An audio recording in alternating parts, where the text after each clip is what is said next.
నమస్తే, welcome to KK news. నేను శ్రీదేవి. కేసినేని నాని టీడీపీలోకి ఎంట్రీ ఇస్తారా? ఈ మేరకు ప్రయత్నాలు జరుగుతున్నాయా? ఆయన కుటుంబ సభ్యులు సైతం చేరేందుకు సిద్ధంగా ఉన్నారా? టీడీపీ హైకమాండ్ గ్రీన్ సిగ్నల్ ఇచ్చిందా అంటే అవుననే సమాధానమే వినిపిస్తుంది. విజయవాడ సర్కిల్లో పెద్ద ఎత్తున ఊహాగానాలు రేగుతున్నాయి. ఈ ఎన్నికల్లో వైసీపీ తరపున ఎంపీగా పోటీ చేశారు కేసినేని నాని. తమ్ముడు చిన్ని చేతిలో ఓడిపోయారు. ఇలా ఓడిపోయిన రెండో రోజే రాజకీయాల నుంచి నిష్క్రమిస్తున్నట్లు ప్రకటించారు. అయితే కేసినేని నాని స్వయం కృతాపరాధంతోనే టీడీపీని చేజోతిలో వదులుకున్నట్లు అర్థమవుతోంది. 2014, 2019 ఎన్నికల్లో ఎంపీ అభ్యర్థిగా పోటీ చేసి గెలిచారు నాని. 2019లో జగన్ ప్రభంజనంలో సైతం ఎంపీగా గెలిచి సత్తా చాటారు. అందుకు పార్టీతో పాటు తన ఇమేజ్ ఉందని కూడా భావించారు. అధినేత చంద్రబాబుతో మంచి సంబంధాలే నడిపారు. ఇక అదే సమయంలో నారా లోకేష్ తో కృష్ణా జిల్లాకు చెందిన నేతలు చనువుగా ఉండడాన్ని తట్టుకోలేకపోయారు.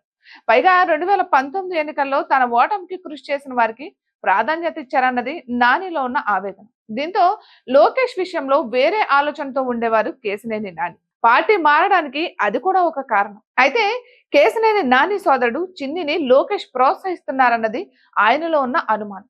అయితే చిన్నికి ప్రాధాన్యం ఇచ్చిన మీ ప్రయారిటీ తగ్గదని హైకమాండ్ చెప్పుకొచ్చింది. కానీ నానిలో మాత్రం ఒక రకమైన భేదాభిప్రాయం ప్రారంభమైంది. పైగా కృష్ణా జిల్లా టీడీపీ నేతలతో ఆయనకు పడేది కాదు. మాజీ మంత్రి దేవినేని ఉమా, బుద్ధా వెంకన్న, బొండా ఉమా వంటి నేతలతో విభేదాలు ఉన్నాయి. ఇక అదే సమయంలో తమ్ముడు చిన్ని వారితో చనువుగా ఉండేవాడు. వీరందరూ లోకేష్ టీమ్ గా ముద్రపడ్డారు. అందుకే కేసినేని నానిలో ఒక రకమైన అభద్రతా భావం ప్రారంభమైంది. పార్టీ మారడానికి కారణమైంది. అయితే కేసినేని నాని విషయంలో మాత్రం టీడీపీ హైకమాండ్ చాలా రకాల అవకాశాలు ఇచ్చింది. పార్టీ మారొద్దని, తగిన ప్రాధాన్యం ఇస్తామని చెప్పుకొచ్చారు. అయినా సరే కేసినేని నాని వినలేదు.